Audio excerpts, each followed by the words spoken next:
A matéria da prova, ela vai ser integração numérica, raízes de equações e equações diferenciais ordinárias, tá certo?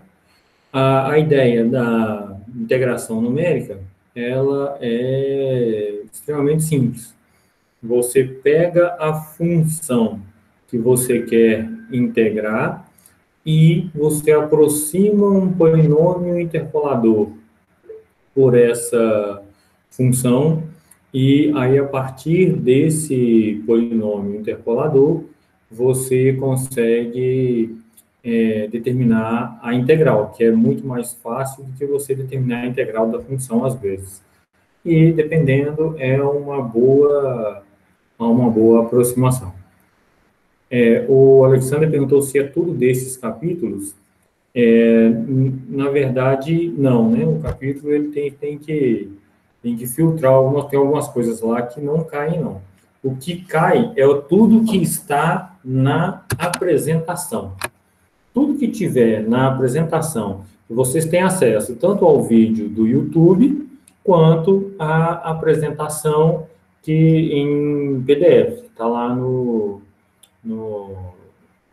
Moodle lá, não é isso? Então, vocês podem, vai cair tudo que tiver na apresentação, todos os métodos que estiverem na apresentação. Agora, o que não está na apresentação, a matéria que não está na apresentação não vai cair. Só que qual que é o cuidado que a gente precisa ter? Então, por exemplo, para você resolver uma integral numérica, você precisa fazer gerar um polinômio interpolador no intervalo AB de integração. Então, percebam que para você fazer integral numérica, você precisa de interpolação e você precisa de sistemas lineares, né? Solução de sistemas lineares. Por quê? Porque você pode fazer, por exemplo, a interpolação utilizando um método polinomial, por exemplo, né? Que você usa um sistema linear, e você pode precisar resolver esse sistema linear. Então, tem que tomar muito cuidado com essa declaração que eu estou fazendo aqui, que é o seguinte: de integração numérica, o que vai cair? É o que está lá nas apresentações. Só que você pode precisar da matéria que a gente viu para trás. Você pode precisar também, por exemplo, de fazer um gráfico de uma função de integração, por exemplo. Então, nesse caso, você vai precisar da matéria do início do semestre. Então, não quando eu falo que a matéria que vai cair está lá, tem que guardar esse cuidado, né? O mesmo vale também para raízes de equações e equações diferenciais ordinárias. Mas os métodos que aparecem no livro, que não aparecem na apresentação sobre integração numérica, não vão cair, por exemplo. Ou raízes de equações, ou alguma coisa do gênero assim. Resolvida a sua dúvida, Alexandre? Beleza. Em relação então, em relação à integração numérica, a ideia da integração numérica é essa. Então, você pode fazer aproximando por um polinômio, ou você pode fazer utilizando a quadratura de Gauss-Legendre, não é isso?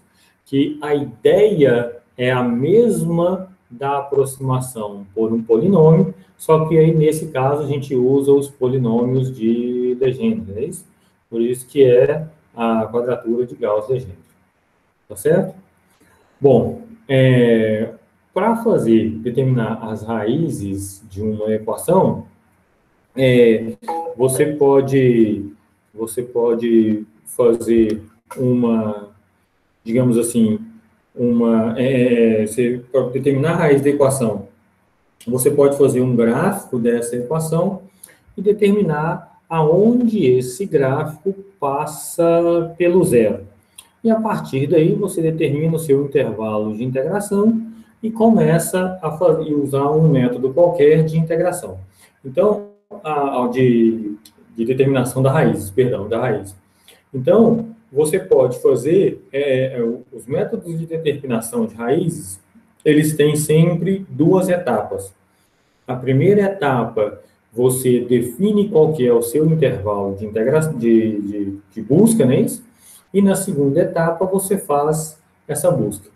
Na primeira etapa, tem algumas ferramentas que ajudam a gente a determinar as raízes. Então, nós sabemos que polinômios de grau ímpar têm pelo menos uma raiz real. Nós sabemos determinar os limites reais os limites positivos e negativos das raízes reais. E nós sabemos a quantidade de raízes positivas e negativas. A quantidade de raízes reais positivas, ela é igual ao número de troca de sinal dos coeficientes, não é isso? E o número de raízes reais negativas, ela é igual ao número de permanência de sinal entre os coeficientes, sendo que, no caso das raízes negativas, não se pode ter coeficientes iguais a zero. Então, todos os coeficientes têm que ser diferentes de zero. Bom, então, essa aí dá uma ideia para a gente de quais são os limites e quais são o número de raízes. Um cuidado que a gente tem que tomar aqui é que então, por exemplo, você acha lá os limites, tem um polinômio de grau 6, por exemplo, você acha o limite positivo e o limite negativo das raízes desse polinômio. Os limites positivos e os limites negativos das raízes desse polinômio. Beleza. Só que o que acontece? Você pode ter, por exemplo, 3 raízes no limite positivo. Se você tiver 3 raízes, o seu método pode divergir e você não encontrar a raiz com nenhum dos métodos. Então, um cuidado que a gente tem que tomar é o seguinte: quando nós encontramos os limites, não significa que aquele limite tem apenas uma raiz ali. Então, você pode utilizar alguns métodos para poder determinar esses limites aí, né? Então, por exemplo, a gente pode pegar lá, igual eu fiz aqui deixa eu só pegar aqui um exemplo aqui, que é o mesmo, inclusive, da aula aqui. Só um segundo. Raízes e intervalos. Então, pode pegar lá um método de Fourier, né? Eu vou compartilhar a minha tela aqui, e aí eu acho que vai ficar mais fácil. Vou entrar agora.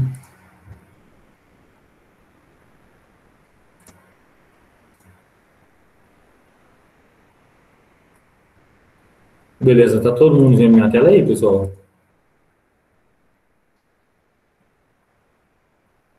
Tranquilo. Então, aqui, eu dividi aqui em 2 etapas, é isso? Então, na primeira etapa, eu acho os limites das raízes aqui. Só que, como eu falei, não é garantia de eu ter... primeiro, não é garantia de eu ter os 2 limites. Pode ser que eu tenha só raízes positivas ou só raízes negativas. Então, no caso aqui, esse limite aqui, a minha função, que é muito parecida com a função do livro, ela retorna um valor de 10 elevado a 10 quando o limite não tem nenhuma raiz nele aí. Então, se eu não tiver nenhuma raiz negativa ou não tiver nenhuma raiz positiva, o valor retornado é 10 elevado a 10.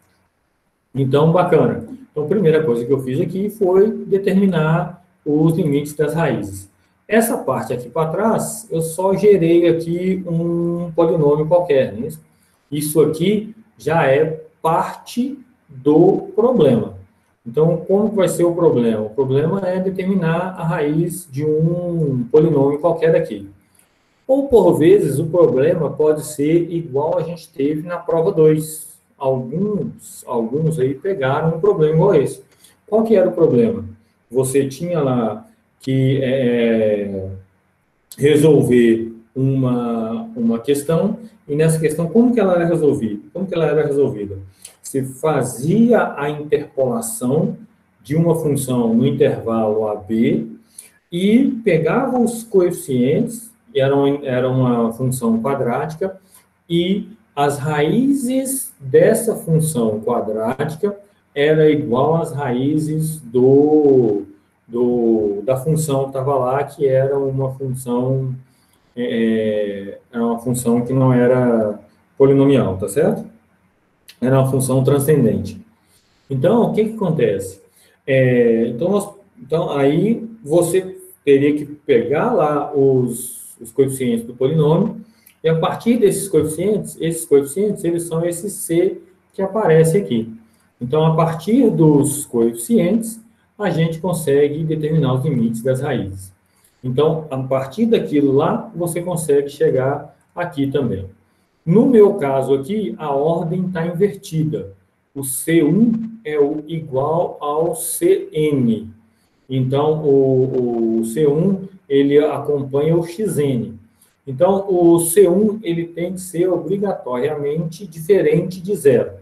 Como eu estou criando o polinômio, então eu fui e coloquei aqui. Se o C1 for igual a zero, faz ele igual a 1, tá certo? Eu estava criando ele de forma aleatória. Só que eu peguei um polinômio qualquer, criei alguns de forma aleatória, depois eu peguei um qualquer aqui e determinei esse cara aqui, ele não tem o C1 igual a zero, e eu vou usar ele aqui para determinar os limites das raízes. Bom, aí aqui a tolerância e máximo de iterações, e a minha função, aqui eu usei uma função como sendo uma string, não é isso? Então, eu criei uma string, que é a string de função, depois eu uso a função strTrunfunc para pegar essa função e determinar, pegar essa string e fazer dessa string uma função. Bom, aqui é a derivada nesse caso aqui é fácil. Nas provas anteriores, tinha uma questão também da derivada. A derivada de um polinômio interpolador. A derivada de um polinômio interpolador, ela é extremamente simples, não é isso?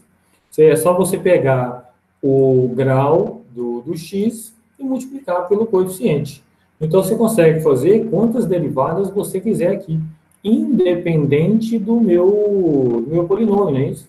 Então, qualquer polinômio que eu tiver aqui, eu consigo fazer a derivada dele aqui. A derivada primeira e a derivada segunda, a gente usa aí para os métodos de Newton, não é isso? Então, os métodos baseados em tangente. A derivada primeira, a gente usa diretamente no método. E a derivada segunda, a gente usa para saber qual dos pontos do intervalo eu vou começar a interação para não correr o risco da minha interação divergir. Não é isso? Então, aqui eu não fiz isso. Eu peguei um ponto qualquer e aqui o método de Newton-Raphson aqui, ó, eu peguei um x0, o x0 ele é o meio do intervalo aqui. Mas aqui o que eu fiz? Aqui eu chutei para poder falar, ó, não, eu vou chutar isso aqui porque eu não quero ficar perdendo tempo calculando se esse ponto vai ou não convergir. Mas se eu quisesse fazer a coisa da forma correta, né, eu teria que fazer aqui, sei lá, um teste igual a dx2 de x0, tá certo? Vezes um f de x0. E eu tenho que saber se o teste é maior do que zero, não é isso? Só confirmar isso aqui que eu Agora deu uma dúvida aqui se é maior do que zero ou menor do que zero.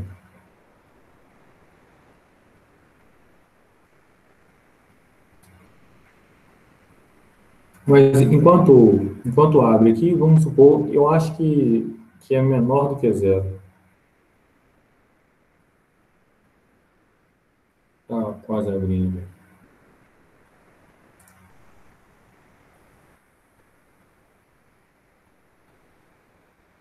Então, se esse cara aqui for menor do que zero, isso é menor do que zero. Se esse cara aqui for menor do que zero, então significa que eu vou só mostrar uma mensagem aqui. O método de Newton converge, certo? E se não,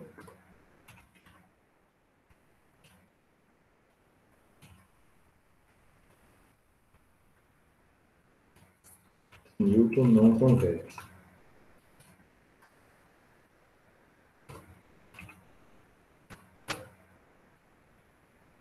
Tá certo? Bom, mas aqui eu coloquei só uma mensagem aqui, mas eu poderia escolher uma outra estratégia. Por exemplo, se o método converge, eu vou fazer tudo isso que está aqui. Se o método não converge, eu não vou fazer. Eu vou utilizar um outro método, por exemplo, o método da bisseção. Então, pode ter uma questão na prova do tipo, se o método de Newton-Raphson convergir, utilize ele para poder achar a raiz. Se o método não convergir, utilize o método da bisseção, por exemplo, tá certo? Então, por isso que é importante a gente saber aí a convergência. E para funções polinomiais, achar essa derivada é simples. Se for função transcendente, achar essa derivada não é uma tarefa tão simples assim. Bom, aí no caso aqui, eu usei o algoritmo de Fourier baseado no algoritmo do livro. Esse algoritmo de Fourier aqui, você passa para ele um vetor de coeficientes e o intervalo que você quer. Por que eu usei o AJBJ? Aqui, esse exemplo aqui é o mesmo exemplo que tem lá no vídeo, né? Então, eu usei um AJBJ, por quê? Porque se eu tiver mais de uma raiz dentro desse intervalo AJBJ, eu divido esse intervalo utilizando o método da bisseção. Eu divido esse intervalo em dois subintervalos diferentes. E mostro ele para o usuário determinar se tem ou não a raiz ali dentro, tá certo? Bom, então essa é a ideia da determinação da raiz do polinômio. Então a gente pode vir aqui e achar, eu posso fazer isso tudo de forma manual, né, às vezes, mas eu vou precisar fazer, eu vou precisar achar os limites das raízes. Depois de achar os limites das raízes, eu vou achar o número máximo de intervalos que tem ali dentro, o número máximo de raízes que tem ali dentro ali, e a partir desse número máximo de raízes eu posso determinar essa raiz. Agora, eu posso também achar os limites das raízes, mostrar o gráfico, e a partir desse gráfico determinar os limites das raízes, tá certo? É isso aqui que esse programa aqui faz, não é isso? Então, vamos executar ele aqui. Então, ele gerou o gráfico aqui para mim. Então, aparentemente, aqui eu tenho duas raízes aqui dentro, aqui, não é isso? A gente pode vir aqui e fazer um zoom aqui para poder tentar ver se tem ou não duas raízes aqui. Então, aqui, ó, muito provavelmente tem duas raízes, né? Deixa eu pegar aqui. A linha está muito grossa, mas eu acho que tem duas raízes aqui dentro aqui. O problema é o seguinte, quando eu tenho duas raízes, isso aí, para mim, é problema. Eu preciso separar, se eu tiver três raízes, eu consigo encontrar fácil. Agora, se eu tiver duas raízes no intervalo, o método pode divergir. Então, eu preciso, no meu caso aqui, eu vou dividir o intervalo até separar essas duas raízes, tá certo? Ah, aqui deu um erro aqui, que é o dx, é d2x, perdão, é d2x, isso aí. Ah, não, perdão, é derivada segunda, estou ficando doido.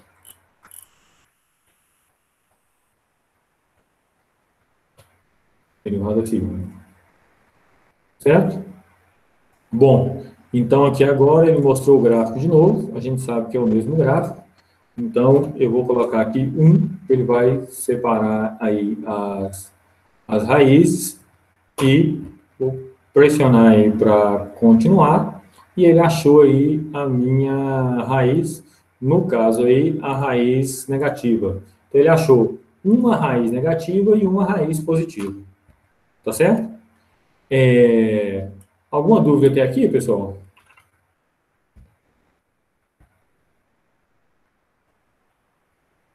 Moçada, alguma dúvida até aqui? Nenhuma dúvida? Então, prossigamos aqui. Tá certo? Deixa eu só confirmar um negócio aqui.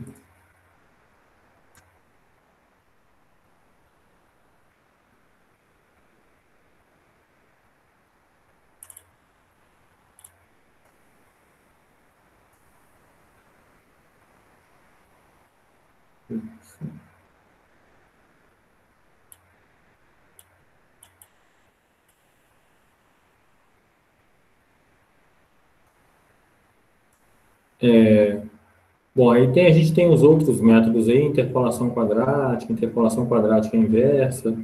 Aí o método que você vai usar para determinar a raiz, ele vai depender do que a questão pede, né? Então, obviamente, vocês precisam ter todos os algoritmos implementados aí, tá certo?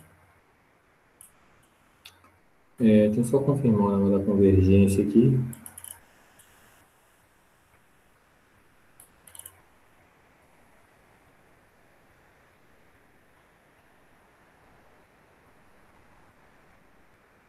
Ah, perdão, Alessandro, eu estava errado mesmo. É maior do que zero. A convergência, o f de A vezes o f de B tem que ser maior do que zero. Cadê aqui? Esse cara aqui tem que ser maior do que zero. Ou seja, a segunda derivada e a função tem que ter o mesmo sinal no ponto x0. Certinho até aqui, moçada? Bom, na, na integração numérica, né, a gente pulou aí direto para a determinação de raízes, né? A integração numérica, ela não tem muito segredo, não, tá certo? Essa função aqui que eu criei, esse script, na verdade, que eu criei, esse aqui é o mesmo script que aparece lá na videoaula. Tem um monte de coisas aqui que são detalhes, né? Isso que não são detalhes sem importância, por assim dizer. É só um detalhe aqui, porque eu utilizei a interpolação polinomial para poder fazer a integração. Então, eu fiz a integração de duas formas diferentes. Usei a interpolação polinomial, peguei a integral do polinômio. Então, usei a interpolação polinomial não para interpolar um valor. Eu usei a interpolação polinomial porque, no meu caso, o meu algoritmo de interpolação polinomial retorna os coeficientes. E fiz a integral dos coeficientes, que a gente sabe também fazer a integral de uma função polinomial. A integral de uma função polinomial ela é extremamente simples, não é isso? Então, eu dividi em intervalos. Então, para cada intervalo, então eu pego aqui o x' e y'. X' e y', eles vão de um xi até um xi mais 1. E de um xi até um y mais 1. Então, observem que ele vai mudando o meu intervalo E no meu caso aqui, eu usei uma interpolação linear, não é isso? Já que eu tenho 2 pontos apenas. Então, essa aqui é a regra do trapézio, tá certo? É a mais simples dela. Que eu espero que a precisão do meu método aumente com o número de subintervalos. Então, eu aumento aqui o M, que é o número de subintervalos, tá certo? Eu fiz aqui também, usando o método de Newton-Cotes, só para conferir se o resultado é o mesmo da interpolação polinomial, utilizando os intervalos aqui, N subintervalos aqui. E fiz um cálculo da integral utilizando a função intrínseca do Octave para saber se a minha integral estava correta. Depois mostrei isso tudo aí. O método aqui que a gente utiliza, né, isso pode variar. Eu usei o de Newton-Cotes aqui, pode utilizar quadratura de Gauss-Legendre e qualquer outro aqui. Tá certo? Bom, então, se a gente executar esse cara aqui, a gente vai ter, ele imprimiu o gráfico da função, não é da integração, né? O gráfico da função. Se eu pressiono Enter para continuar aqui, acho que ele trocou esse gráfico da função aqui. Ah, tá, ele fez a integral utilizando a função linear, é isso? Aproximação linear para o polinômio integrador. E aqui ele me pergunta a quantidade máxima de subintervalos. Por exemplo, vou colocar 10 subintervalos. Aqui já é uma outra função. Ele vai e faz a integral utilizando 10 subintervalos e ele imprime o gráfico de cada um desses 10 subintervalos aí. Tá certo? Então, a gente observa que isso aí pode ser um método iterativo para a gente determinar a integral, não é isso? Porque, olha só, se eu usar um subintervalo, a minha integral é 1,63. Observem que, obviamente, a integral de Newton e a integral de subintervalos dão o mesmo valor. Então, a integral, o valor exato é 0,82. 1,63 está longe disso. Aí eu fui aumentando o número de subintervalos. Aí ele afastou um pouco mais. Eu fui aumentando o número de subintervalos, o que aconteceu? Ele começou a aproximar do valor real aqui. Se eu usar um número maior de intervalos aqui, vou colocar aqui 15 subintervalos, por exemplo.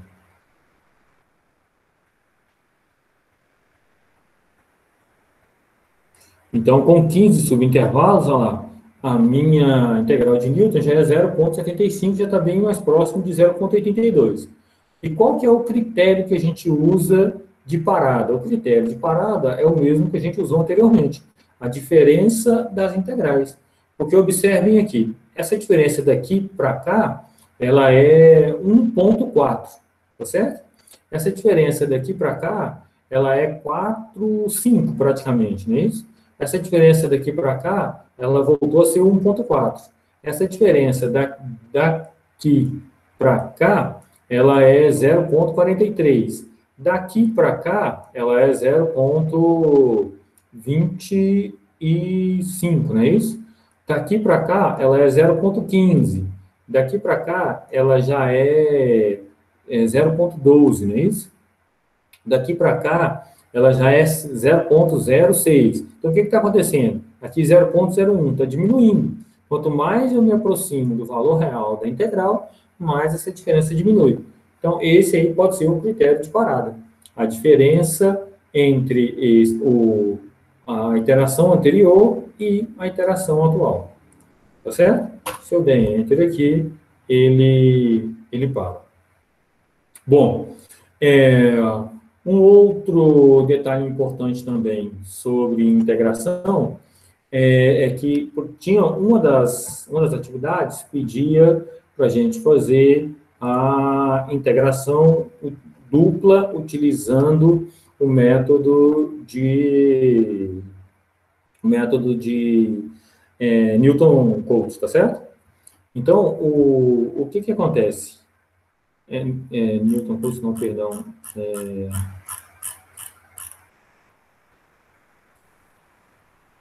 Integração. Eu sempre esqueço o nome desses métodos. É Newton Coates mesmo. Eu estou ficando doido. Bom, então, por exemplo, ela pedia para fazer a integração dupla utilizando o algoritmo de Newton Coates, o método de Newton Coates.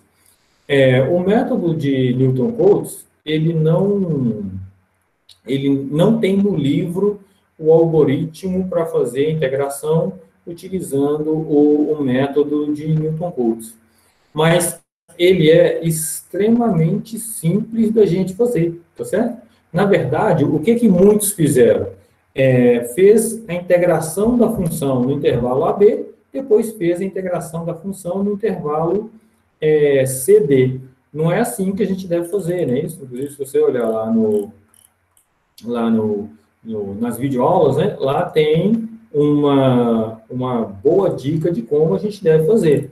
Na verdade, a gente vai usar um método do tipo utiliza ou faz uma integral de A até B de uma função g de x, e essa função g de x, ela é a integral de c até d de um xi, de um f de xi, y, j. Não é isso? Então, deixa eu só compartilhar a minha tela aqui. Eu não vou nem apresentar, não. Vou só compartilhar ela sem apresentar mesmo.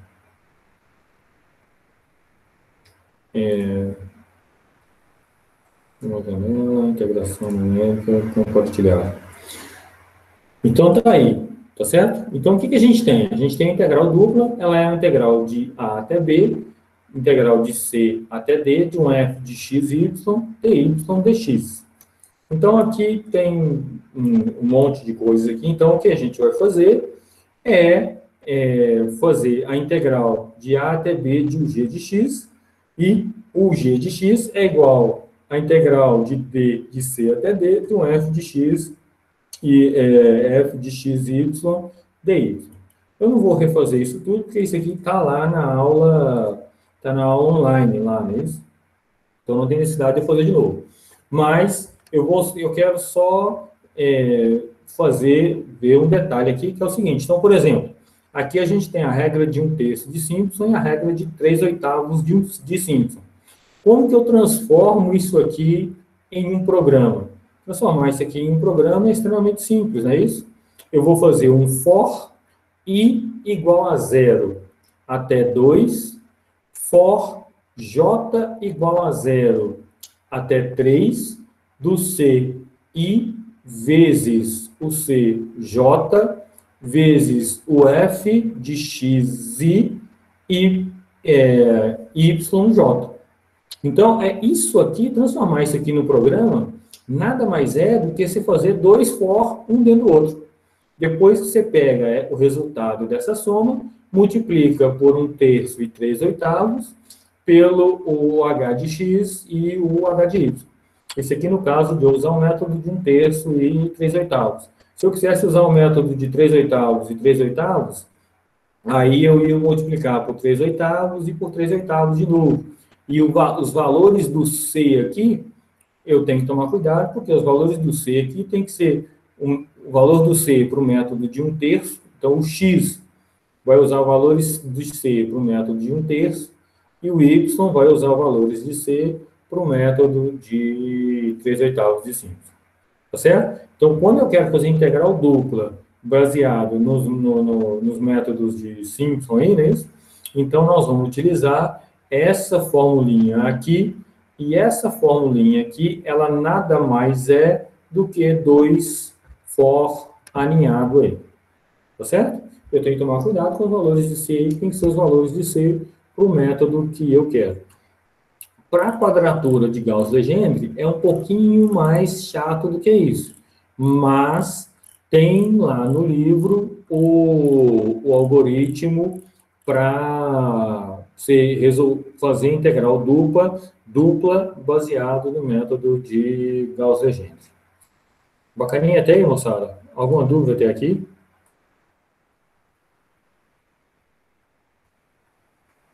Bom, então prossigamos aí. O método de... Aí, por último, nós Vamos lá para os métodos de equações diferenciais, tá certo? A ideia das equações diferenciais, quando a gente vai resolver uma equação diferencial numericamente, a ideia dela é a gente ir na raiz dos métodos de EDO. Qual que é a ideia de uma EDO? A ideia de uma EDO é calcular as taxas, não é isso? Taxas de variação. Como que você calcula uma taxa de variação? Se eu quero saber litros por hora, pego a quantidade de litros e divido pela quantidade de horas, não é isso? Então, a ideia da integral numérica, ela vai muito nesse sentido, da gente fazer as taxas de variação aí. Então, em vez da gente fazer um método analítico para isso, né? Isso que a gente precisaria fazer a integral da função, a derivada da função. Em vez de a gente fazer isso, a gente coloca números lá. Então, a gente pega um problema de valor inicial, que é um problema do tipo y' é igual a f de xy. Se não tiver desse jeito, eu tenho que colocar a função desse jeito.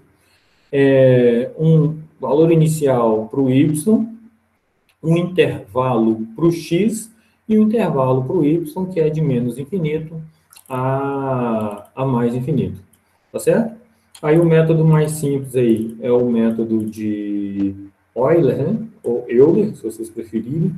Então, o método de Euler, ele fala que o y de i mais 1 é igual ao y de i mais o h vezes o f de xy. Extremamente simples isso aí, né?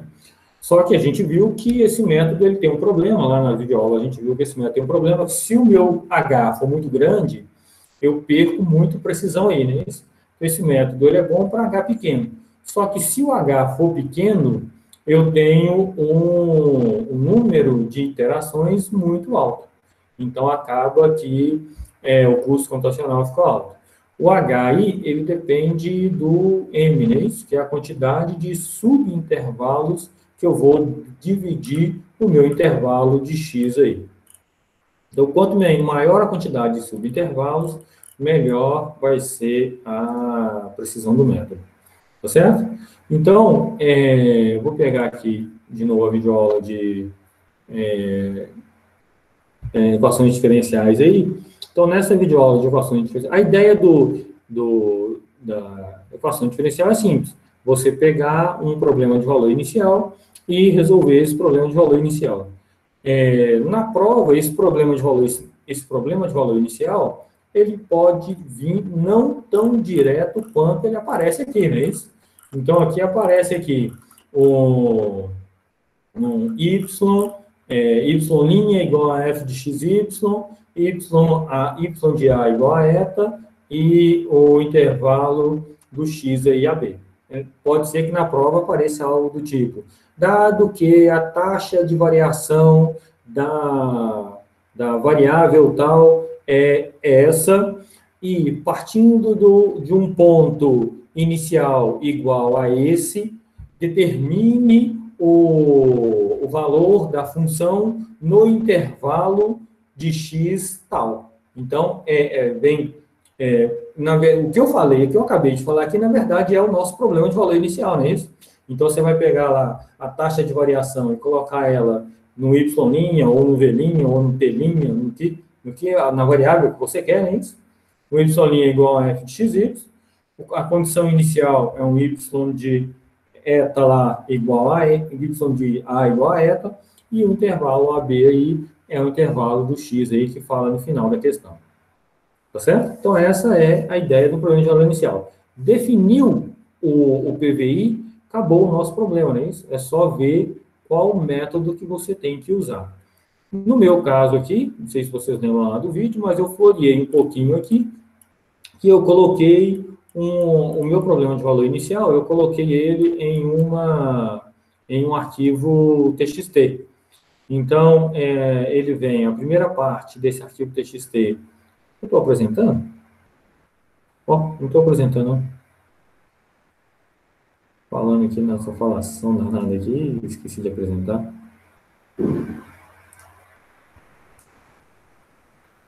Beleza, então lá o meu, não fez falta não, né? O meu, na videoaula lá eu usei aqui uma firulazinha, que eu peguei e coloquei a função, essa aqui é a função f de xy, aqui é o valor inicial do y, aqui é o intervalo AB, e aqui é a função que a derivada dessa função gerou essa função que tá aqui, né? Isso gerou esse problema de valor inicial que está aqui. Então, essa aqui é a função. Então, isso aqui por isso que eu uso aqui essa função para determinar o valor real. Então, o valor real, ele é simplesmente o meu problema de valor inicial, um y de xy, que é aquela função lá que está por último lá. Mas isso aí é detalhe, não preciso se preocupar com isso aí, né? Então, eu tenho lá os meus limites, então eu tenho o A e o B, que é o limite superior e o limite inferior. A partir daí é só usar o método que eu quero aí para determinar o meu problema de valor inicial aí, né? Isso, a solução do meu problema de valor inicial, que é uma série de valores XY. Então, no final, eu posso imprimir isso aí. É isso que, olha só, quando eu resolvo um problema de valor inicial, eu gero um vetor x e um vetor y. A solução de um problema de valor inicial é um vetor x e um vetor y. Então, aqui, para eu imprimir o gráfico da função, ele é simples. Para eu imprimir o gráfico da função, é simplesmente imprimir o vetor x e o vetor y aqui, como é o caso aqui. Então, eu faço aqui, imprimo o vetor x e o vetor y. Como eu usei o método de Euler, o método de Dorman-Prince e o método de Hugger-Coulter de quarta ordem, então eu fiz o meu gráfico aqui. O vetor de x é o mesmo para todo mundo, né? Porque o meu intervalo lá é o mesmo para todo mundo. Então, o vetor de x é o mesmo para todo mundo. Então, mas poderia variar. Isso aqui, nesse caso aqui, é o mesmo, mas poderia variar também. O que muda aqui é o vetor y para os métodos diferentes e, por fim, o vetor y real. Para eu criar o vetor y real, eu precisei fazer o quê? Eu peguei só se eu tiver a função real e o vetor real. Então, aqui eu tenho duas coisas aqui. Eu posso, na prova, eu posso virar para você e falar assim, dada que a função real é essa, e tendo esse problema de valor inicial, determine os vetores x e y e compare o valor com o vetor real. Aí você vai fazer isso aqui que eu estou falando aqui. Agora, se eu não falar nada disso, se eu der simplesmente a função e falar determine a solução do problema de valor inicial, o que você vai ter é só esses dois caras aqui, não é isso? O vetor x e o vetor y. Então, você não consegue imprimir o vetor real. Então, numa situação real, lá da sua vida, lá na situação de trabalho, você não vai ter, normalmente, você não vai ter esse vetor de y real aqui. Você vai ter só o vetor de x e o vetor de y retornado pelo método aí. Tá certo? Bom, aí a partir daqui, a gente pode rodar esse cara aqui. Na hora que a gente roda esse cara aqui, então aqui eu tenho um gráfico. Esse gráfico aqui é da função real e da função aproximada. E se a gente ver aqui na janela de comando, ele me deu aqui os valores aqui da integral para todos os métodos aí, não é isso? Então, a gente observa que os métodos aproximaram muito aí, né? Os métodos estão bem próximos aí, tá certo? Então, esse aqui é o vetor de x, que vai de 0 até 2, e esse aqui é o vetor do y aí, tá certo? Então, aqui, acho que não sei qual que está a ordem aqui, deixa eu ver. A ordem está vetor x, método de Euler, método de Dorman-Prince, Runge-Kutta e o valor real. Então, é o método de Euler, método de... Não é isso? Então, método de Euler, Dorman-Prince, Runge-Kutta, método de Euler, Dorman-Prince, Runge-Kutta e o valor real. Então, na primeira aí, o método de Runge-Kutta e o método de Dormant Principles que mais se aproximaram aí do valor real aí, né? Aí, por fim, o método de Dormant Principles foi o método que mais se aproximou do valor real aí. Então, se eu tiver o valor real, eu consigo achar essa diferença aqui e ver qual foi o método que retornou o melhor resultado. Se eu não tiver o valor real aí, eu não consigo saber qual foi o método que retornou o melhor resultado. Tá certo? São 8 gráficos, então eu vou só passá-los aqui rapidamente aqui. Aí, para esse cara aqui, o método de Dormant Prince também retornou o melhor resultado. Para esse cara aqui, o método... Aí, para esse cara aqui, o método de... O último é o de Runge-Kutta, talvez? Isso. O método de Runge-Kutta retornou o melhor resultado. Para esse outro aqui a gente tem que Dormant Prince retornou o melhor resultado. Então, tipo assim, não tem uma regra. Vocês observem que não tem uma regra, não é isso? A gente pode... Varia aqui entre o método de Dormant Prince e Runge-Kutta, qual deles retorna o melhor resultado aí. Esse aqui, todo mundo... Esse aqui que retornou o melhor resultado foi o Dormant Prince. E no nosso caso aqui, para as nossas funções que nós criamos, quem retornou os melhores resultados foi o método mais vezes o melhor resultado, foi o método de Dormant Prince. Tá certo? Bacaninha até aqui, pessoal? Alguma dúvida? Alguma questão? Bom, então é isso por hoje. Era só isso. A gente vai ter, então, a nossa prova na sexta-feira. E caso alguém tenha alguma dúvida agora, pode perguntar. Se ninguém tiver dúvida nenhuma, nossa aula está encerrada por hoje. Ok?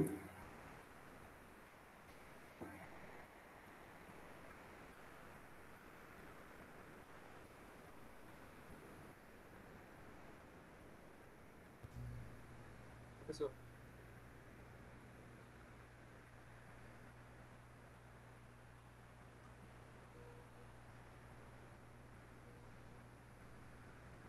Darlan, você consegue me ouvir?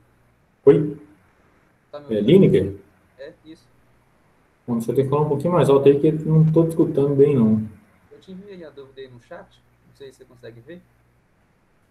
Ah, tá. Eu estava mexendo Na apresentação.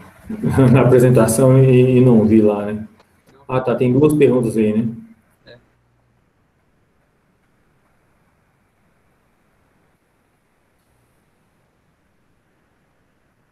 O que é?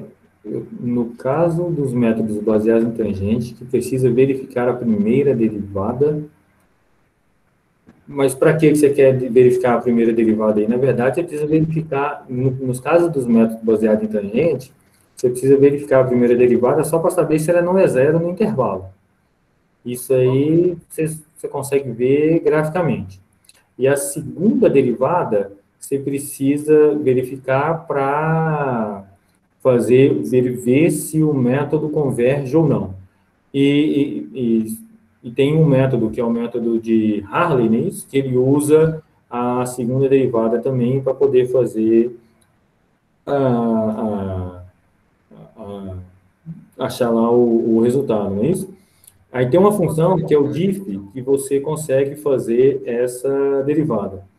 Cara, e tem um problema com o diff, é o seguinte, você pode usar o diff. Qual que é o problema do diff? Eu também nunca consegui fazer o diff funcionar no Octave. Sim, então, você tem dois problemas de você usar o diff. O primeiro problema é você conseguir fazer ele funcionar no seu Octave. Se você estiver usando o MATLAB, você consegue fazer. Aí a gente tem o segundo problema. Qual que é o segundo problema?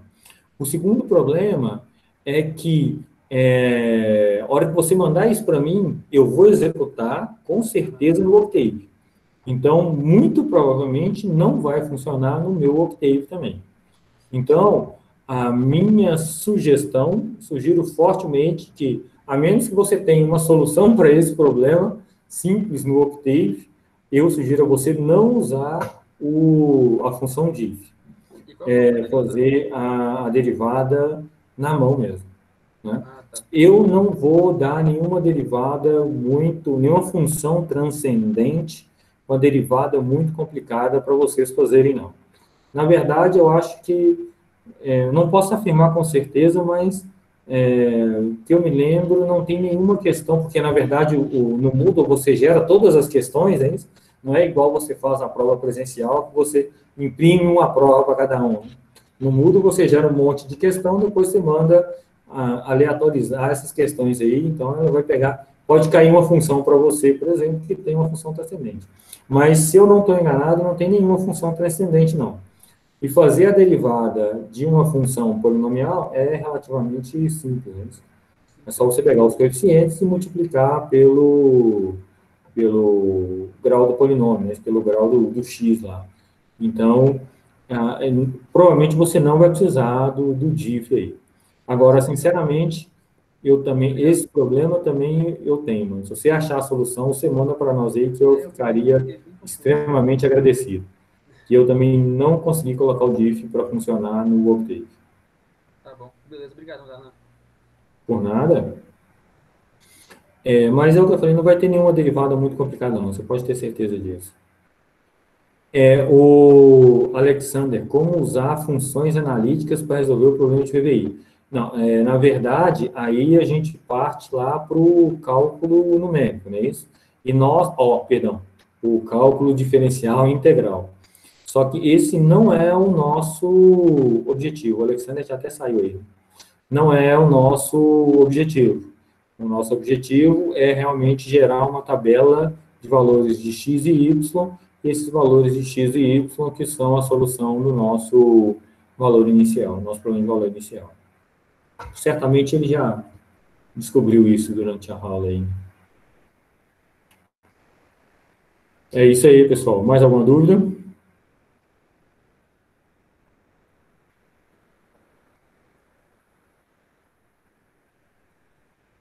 Não havendo mais dúvidas para o momento, nossa aula está encerrada. E amanhã teremos o atendimento 6 horas da tarde aí. Se precisarem, se surgir alguma dúvida, vocês podem tirar essa dúvida amanhã. Tá certo? Por hoje é só. Chega de diversão. Amanhã tem mais.